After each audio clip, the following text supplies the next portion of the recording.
Okay, hey, what's happening, all my Dragonlings? I am your Dragon God of Gaming, Damian Dragon, and welcome back to another episode of Gaming News, where I run another list of all the gaming news, facts, rumors, trivias, and everything coming out of the gaming industry this week.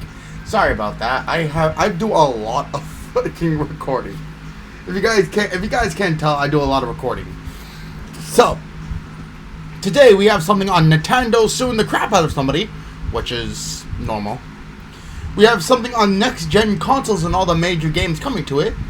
We also have Sony making it clear about a certain system and the games going to it.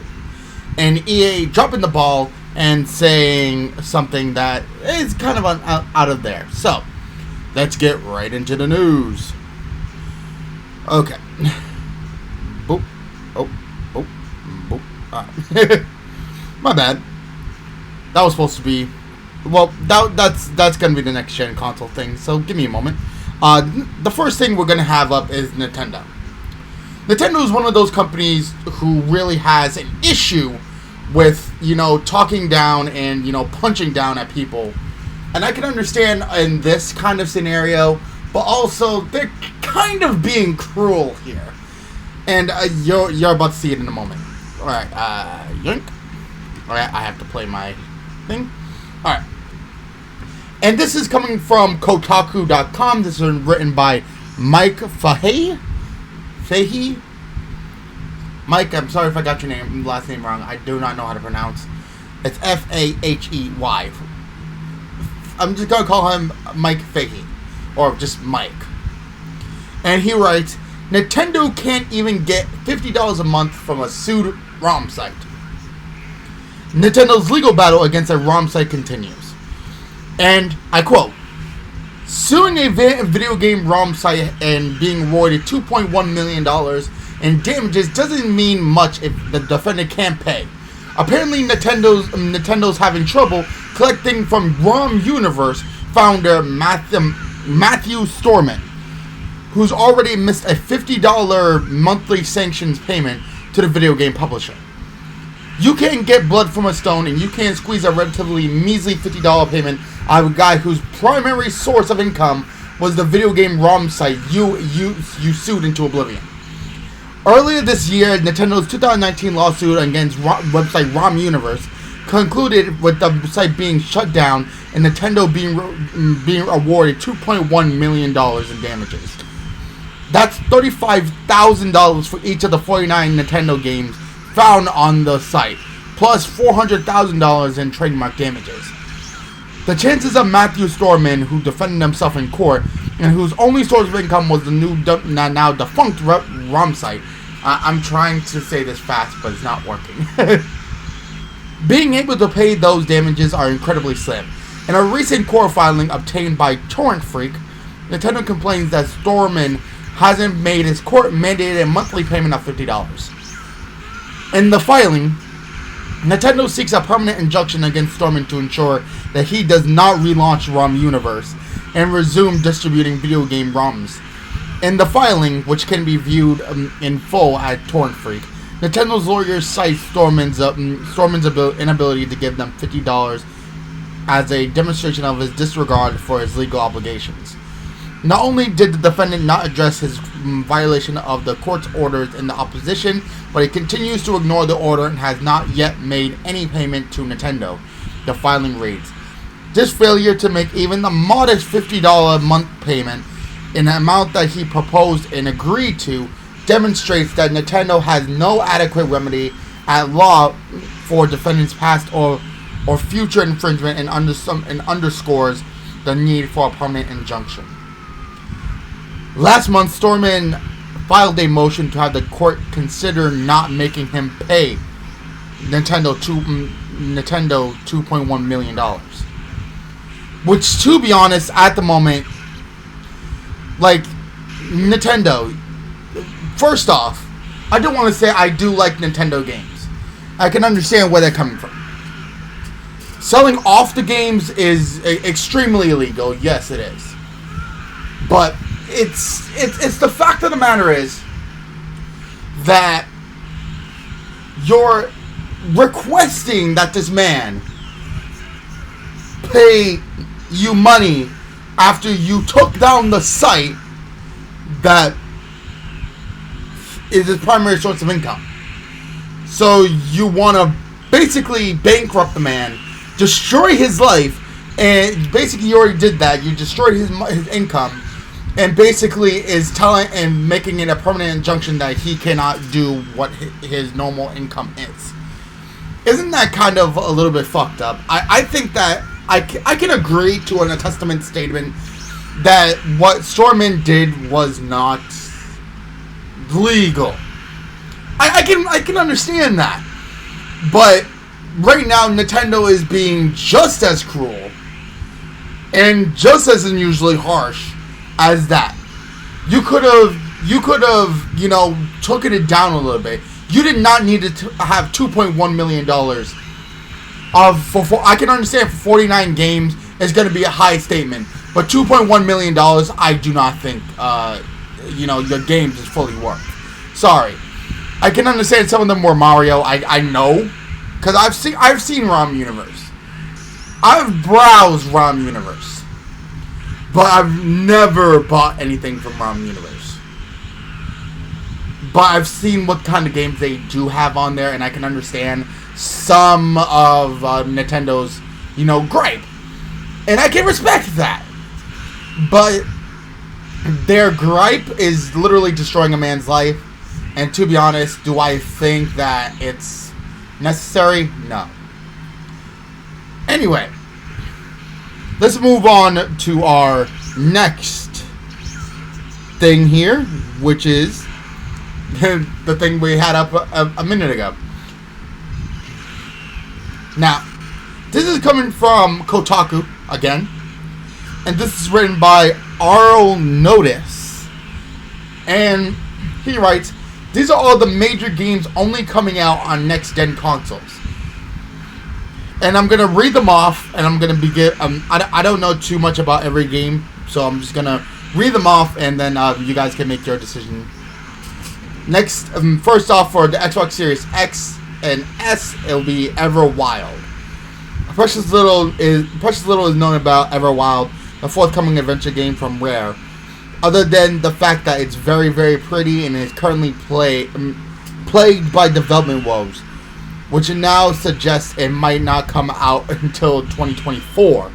When it eventually comes to consoles, it'll only do so on Xbox Series X and S. Stalker 2: Heart of Chernobyl. Stalker's console debut out April 28, 2022 won't happen on older consoles, rendering that the irradiated waste of Chernobyl just seems like too much of a strain for the poor Xbox One. And okay, hold on. Xbox One last fall, based on remarks made by Xbox's Matt Booty. It seemed Xbox games would release across next generations for the first year or two after the release of the Series X and S. But speaking to Kotaku, Xbox boss Phil Spencer coached that a bit, saying, "I think we're going to take it on a case-by-case basis. We're just trying to be transparent with people about the roadmap of games that would be coming for the last gen." Which is actually a pretty good idea. So I'm just going to go down the list at this point. I'm not going to go too much. If I could see a debut date, then I will give a debut date. Next is Starfield. Doesn't have anything. So Starfield will be coming to Xbox Series X and S.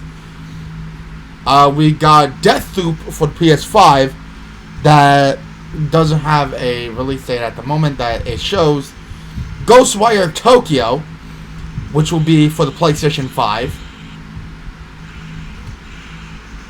Hasn't confirmed it yet either, so Jesus. Redfall, which a vampire game that caused everyone to summarily lose their marbles following its release or reveal at Microsoft's E3 2021 event, and will only come out on Xbox Series X and S. Okay, we got Shredders. Okay, awesome. Will be coming out on the Xbox Series X and S. The Outer Worlds 2. The original Outer Worlds came out in 2019, And this will be a next-gen Xbox exclusive, so it's going to be awesome. Avowed, which will be Xbox Series X and S. And again, doesn't have a release date that shows here. Fable for the Xbox Series S and S, okay. And currently has a Horizon 5 in the pipeline planned for November 9th release. So, okay, that'll be cool. When the Fantasy does return, it won't come to Xbox One. It might be a while until it does, as Developer Playground Games. Okay, yep. On November 9th release, which will be pretty good. Forspoken, which is for PS5, it'll be exclusive to the console for the PS5 for at least 24 months. Which, not bad. Gran Turismo 7, which will be a PS5 exclusive. Alright, sounds great. A Plague Tale Requiem, Xbox Series X and S and PS5, which will be dope. Avatar Frontiers of Pandora, which will be both consoles, which will be awesome. Pragmata is coming to PS5 and Xbox Series X and S in 2022, so that'll be next year. So those will be all the games that are coming out for the next-gen consoles and the next-gen consoles only. So if you have an Xbox Series, X and S, or a PlayStation 5, you are personally good. Hopefully, I can get a PlayStation 5 to get, some of this content out. But hey, is what it is. You can't win them all. That was some bullshit right there in the middle of the screen. Sorry. But a lot of the games seem really good, and I really suggest that anyone who can pick up a console should. So, do it. Anyway, next up, Sony. The Sony PSP is one of those consoles that made a lasting effort with console gaming on the go, but it didn't live all too long. You know what I mean? But this is coming from TheVerge.com, and this is written by Ian Carlos Campbell.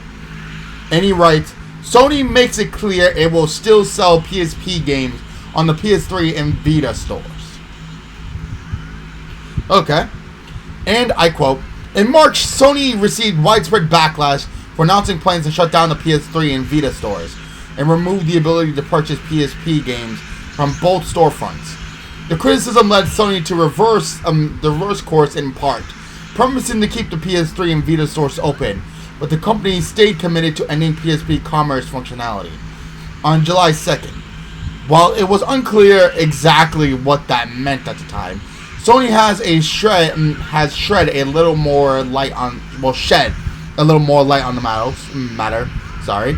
You'll still be able to buy new PSP games on the PS3 and Vita stores, but you won't be able to buy new DLC, according to the company's UK and US support pages. Here are the 3 new updates Sony made to clarify things, including that it will remove the ability to make searches or download DLC from the PSP store on July 6th. What does that mean for you? When the PlayStation Store for the PlayStation Portable was previously closed in 2016, you were still able to perform searches and make in-game purchases. Starting July 6, 2021, you'll no longer be able to perform searches or make in-game purchases. What about PSP content that you already own? You'll still be able to download your previously purchased PSP content. You can download your previously purchased PSP content onto your PSP by accessing the download list on the device, which is actually pretty cool. What about PSP content that is available for purchase on the PS3 and the PS Vita stores? You'll still be able to purchase and play PSP content that is available on the PS3 and PS Vita stores. However, you'll no longer be able to make purchases via the in-game store for PSP content. All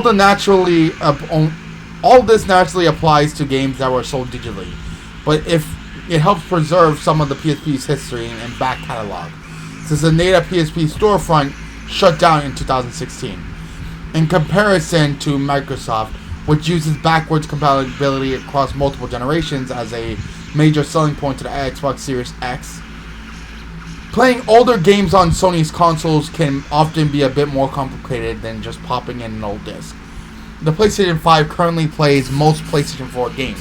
If you want to play games from older generations on Sony's newest consoles, you'll need to pony up for a PlayStation Now subscription, which lets you play PlayStation 3 and PlayStation 2 games streamed from the cloud, and buy full-price remakes of the classics. For the PSP, there's still a feasible way to buy games for the beloved handheld, at least for now, even if it means purchasing the game from one of the stores or on a entirely different hardware. Which is, to be honest, I could see where Sony is going with that. In all honesty, I could see where Sony wanted to go, because Sony is one of those companies who, you know, has a lot of innovation, but lacks a lot of the attention span, if you know what I mean. And that attention span doesn't last all too long with it. The PlayStation, the PSP has lived its full life, and it does deserve, you know, some credence for what it has been and what it was. And some things need to be taken away from it to put their efforts somewhere else as well. So, in all honesty, the PSP was a great system. So is the PlayStation 3 and the PS Vita. But some things need to be taken away from it, at least for now. You know what I mean? So anyway, that covers our Sony thing. Next up, EA, which actually today is pretty good news, relatively speaking. This is coming from PCGamer.com, and it's written by Sean Prescott. And he writes, EA says it's not playing in-game video ads following reports. Updated. EA says it has no intention of putting TV ads in console games following news reports about a deal with an ad tech company. Update. According to an Axios report, EA recently struck a deal related to an in-game advertising system called Player One, which is said to bring video ad tech to console and PC games. EA says that's not true. The company tells PC Gamer that it isn't putting ads in console games, that it hasn't made any deal to do so. Following incorrect reports suggesting that we are looking to introduce TV-style commercials into our games, we wanted to clarify that in-game advertising for consoles is not something we're currently looking at or have signed any agreement to implement. An EA spokesman said, creating the best possible player experience remains our priority focus. Yeah, go down that to all the other things that is currently just not working. Our original story about the Player One systems follows, with the mention of EA removed for now. The case isn't closed, though. We're asking around for more information on why one party says there's some sort of deal here, and the other says there isn't. The original story. A new advertising platform will allow companies to include video ads in PC and console games, similar to those seen in mobile games or on free-to-air TV. The Player One and owned by some Simul Media. The tech is based around rewarding in-game items and currency to players who watch ads and targets free-to-play games, according to an Axios report. And it's probably going to catch on. Axios says that Simul Media has already struck a deal with Hi-Rez, and a pilot has already run on Smite. According to the report, players during the pilot were much more likely to play a game and spend money in it if they could acquire perks by watching ads. It's feasible, though not spelled out in the report, that players could acquire in-game currency by surrendering to a 10 to 30 second ad rather than using real cash, thus turning a free-to-play game into a viable video marketing platform. The tech wants to target younger players, 18 to 34, who are more difficult to reach via conventional video marketing. In order to be rewarded for watching an ad, the ad needs to be watched to completion. Some Media's own research claims that people would be willing to watch up to 10 videos a day for rewards, which sounds crazy, but hey, I'm no marketing researcher. Similar Media's Dave Madden points out that 90% of the free-to-play audience never buy in-game items, so this is another way to squeeze cash out of them. What? The company wants to implement these ads in roughly a dozen games by end of 2021. It's a grim vision of gaming's future. Volunteer to be marketed to during your scant leisure run time for virtual rewards. Watch a 15-second ad about Cheetos to unlock a Marvel-themed cape in Fortnite. Where's the exit? And to be honest, I wholeheartedly agree. Who the hell thinks of this stuff? Why is this a thing? Nobody wants to see it because no one needs to see it. Why do we not care? For a very good damn reason. Because nobody wants to deal with it. No one wants to see ads during their game time. No one wants to be playing like Warzone and then out of nowhere a Cheetos commercial. No one wants to see that. Screw your money. If we want to pay for something, we'll fucking pay for it.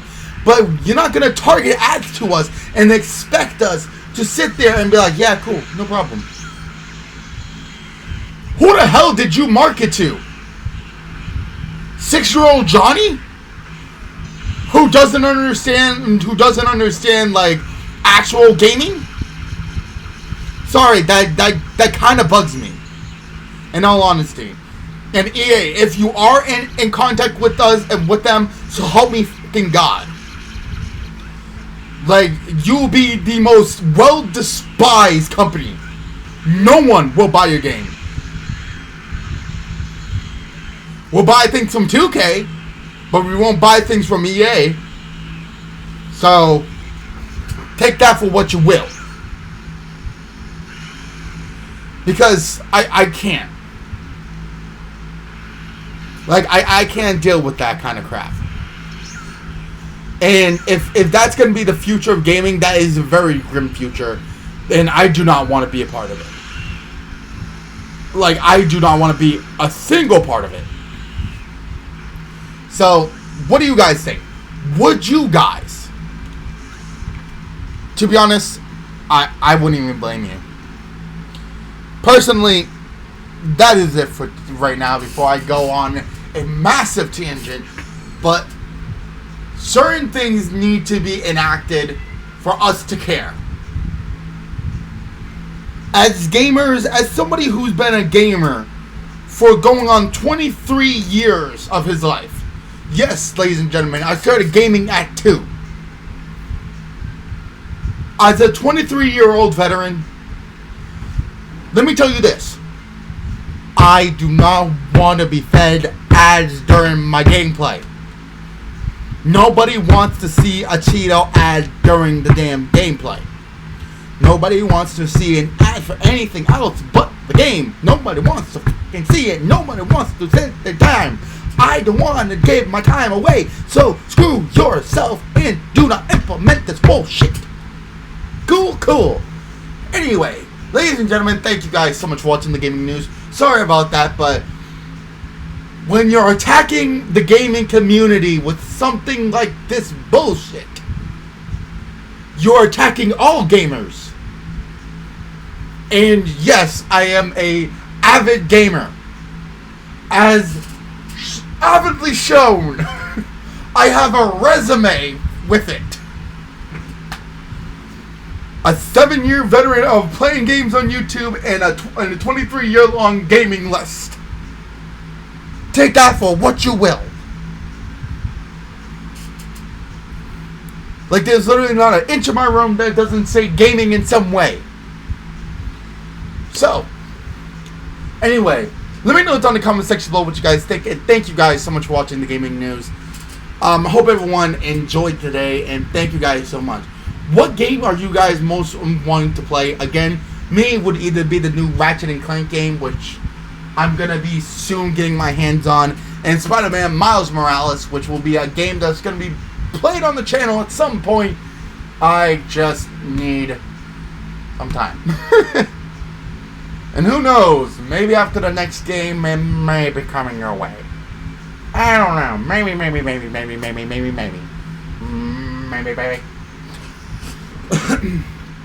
Anyway, I hope everyone enjoyed, but it's time for us to end off. Let me know down in the comment section below what you guys think, and I hope everyone enjoyed. Okay, down in the description down below is all of our lovely and beautiful content creators. Go ahead and check all of them out. They are a lovely bunch of coconuts, and I know that you'll enjoy their stuff. I personally enjoy this stuff. A lot of their stuff I put on in the background of when I'm doing my personal work. So if you guys want to go check out some cool stuff, go check out Chaos's Twitch. And if you guys want to check out some of my stuff, my Twitch is down there below too, which I'm going to be coming back to this coming August. So you're going to want to be there so you can see my return to Twitch. The Dragon's return to Twitch. And you never know. I'll probably call attention to this channel over there as well. So, you never know. There's a bunch of the boys over here that actually stream on Twitch. I believe Jimage does, Chaos does. I'm about to. I think Tui and Dave are the only ones that left. I don't know. Twitch is slowly creeping in on the Invisible Corporation. Personally, I don't know. But hey, ladies and gentlemen, thank you. Also, down below is my personal channel.